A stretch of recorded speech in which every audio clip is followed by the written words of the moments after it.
Em primeiro lugar, eu gostaria de agradecer ao Sidney pelo convite, né? Pela honra, é uma honra para mim poder participar desse evento e trazer para vocês um pouquinho do meu conhecimento, da minha experiência como advogado trabalhista no manejo da legislação do trabalho, da CLT, né?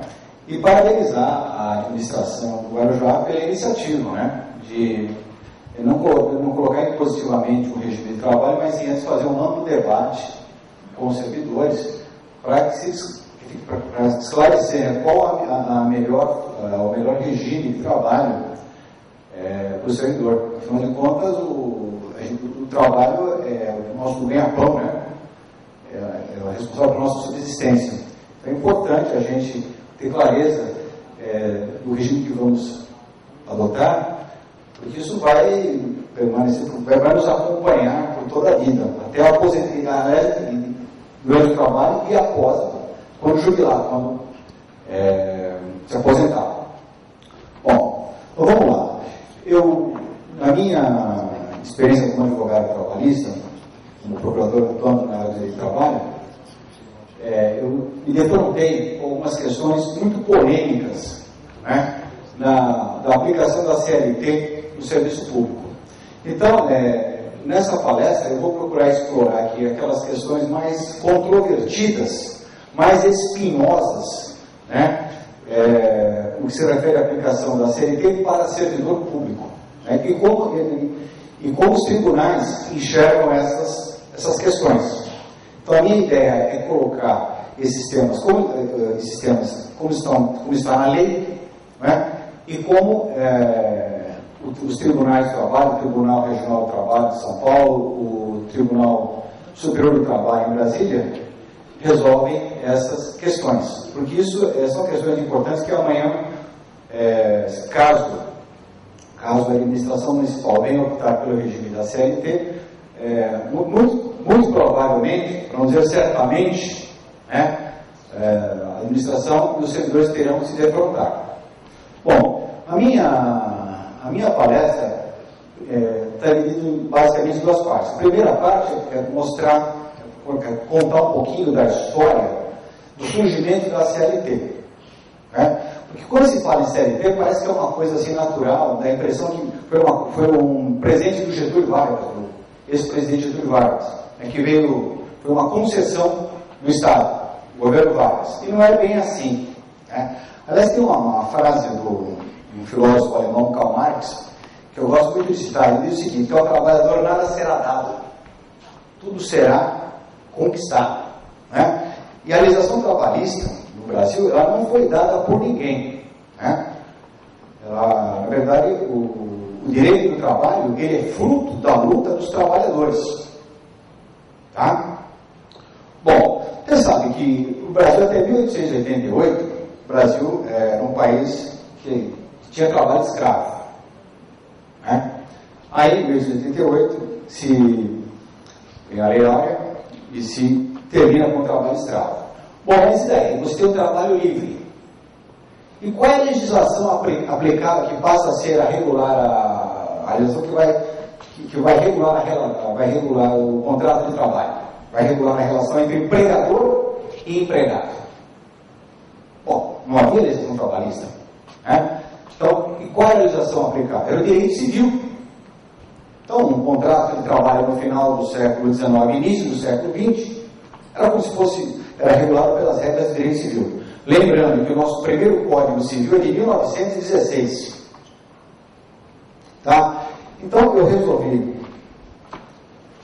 Bom, contexto político-social anterior à CLT e trabalhadores abrangidos pela CLT. Bom, eu resolvi, para ficar mais didático a exposição, eu dividi o primeiro período da legislação trabalhista entre 1900 até 1930. Porque é o seguinte, com o final da escravidão, no final do século XIX, fim da escravidão, o Brasil começou a se urbanizar. Né? Começou a se urbanizar. O Brasil uma urbanização muito incipiente. Né? Para vocês terem uma ideia, até 1960 do século passado, 80% da população brasileira vivia no meio rural, no campo. Né? Então, os trabalhadores da cidade, os trabalhadores de serviços, de comércio, era uma parcela muito pequena da força de trabalho no Brasil. Tá? E são esses trabalhadores urbanos que começam a dar problema para os empregadores. Por quê? Porque no início do século passado, início do século XX, não havia legislação de proteção que protegia o trabalhador. Então, era o direito civil. Então, vamos supor, você é um advogado, vamos supor, você é uma empregada doméstica, ia trabalhar, ia fazer um contrato de trabalho, pelas leis civis. Você era um operário, sei lá, um mecânico, no começo do século XX, 1901, 1902, se fosse celebrar um contrato de trabalho, era um contrato regulado pelas leis do direito civil. E no direito civil, vigora aquele princípio da autonomia da vontade. Não tem limitação legal, não tem nenhuma proteção. A jornada de trabalho é acordada pelas partes, os intervalos de trabalho são acordados pelas partes, salário é acordado, hora extras depende da vontade das partes. Se o empregador quiser pagar hora extra, ele paga. Se não quiser, não paga. Então, qual era a situação do direito do trabalho no início do século XX, 1901, 1902, 1903? A situação era a seguinte: vigorava a autonomia da vontade das partes. Tá? Aí, em 1916, veio o primeiro Código Civil brasileiro, que também passou a ser utilizado para regular as relações contratuais entre empregado e empregador. Bom, como não havia nenhuma legislação protetiva que limitasse a autonomia da vontade, o que acontecia? Os empregadores faziam o que bem queriam. A jornada de trabalho era livre, não havia o direito de intervalo só se fosse acordado, enfim, os empregadores tinham as mãos livres para regular, para entabular qualquer tipo de contrato de trabalho. Bom, só que aí começou a dar problemas. Os trabalhadores são muito inquietos, né? Começam a ficar um pouco nervosos quando os patrões começaram a explorar, lembrando que no finalzinho do século XIX o Brasil era um país escravocrata. Então para o empregador era meio difícil fazer essa distinção entre trabalho livre, trabalho escravo, né? Um negócio meio... Não era bem claro, né? Os ex-patrões do café, por exemplo, tinham dificuldade assim, de tratar de igual para igual, de tratar com dignidade o trabalhador, essa é a verdade. Bom, aí o que aconteceu? No início do século XX, também, nós temos uma grande leva de imigrantes para o Brasil, e veio uma italianada para cá. E esses italianos que vinham lá da Itália, muitos deles eram sindicalistas, anarcossindicalistas, comunistas, um pessoal assim vermelho, pessoal nervoso. Eles começaram a organizar sindicatos, associações, né? Começaram a organizar a greve. Em 1917, houve uma greve em São Paulo que começou no Cotonifício Crespi, na Moca, com 2.000 trabalhadores. Né? Só que essa greve foi expandida, aí os trabalhadores do bonde, do comércio. Essa greve foi uma greve do setor urbano, do serviço urbano. Né? Eu sei que ela terminou com 20.000 trabalhadores. Tem gente que foi presa, houve repressão, mas acabaram fazendo acordos e a greve encerrou. Eu estou colocando isso para vocês perceberem que o direito, quando se fala em greve no Brasil, tem a impressão que começou em 77, lá com o Lula, na Scania, em São Bernardo. Não é bem isso, não. Certo? A greve ela começa quando você tem trabalhador. Quando você começa a juntar trabalhadores, começa a organizar, começa a arrumar problema para os empregadores. Bicho teimoso, trabalhador.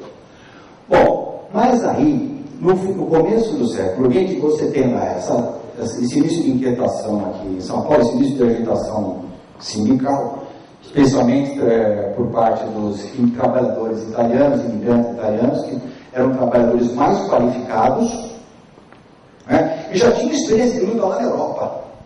Né? Aí você tem nesse contexto aí a Revolução Russa, né?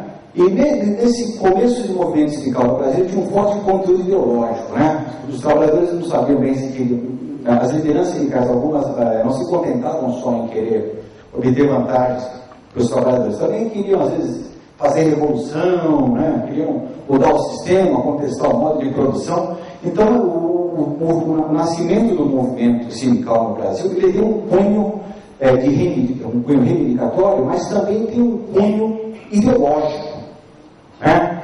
Então, começa a aparecer, o movimento sindical surge num contexto de luta de classes, capital, trabalho, burguesia, proletariado, né? Bom, aí, para agravar a situação aqui no Brasil, nós temos o chamado craque da Bolsa de Valores de Nova York. O que é o craque? Na verdade, é a quebra da Bolsa de Valores de Nova York, é uma crise financeira nos Estados Unidos. Isso afetou a economia do Brasil, porque a economia do Brasil girava em torno da economia do café, e com a crise nos Estados Unidos parou de comprar café, e aí se instaurou uma crise financeira, uma crise econômica, uma forte crise econômica aqui no Brasil. E por força dessa crise econômica, no contexto dessa crise econômica surge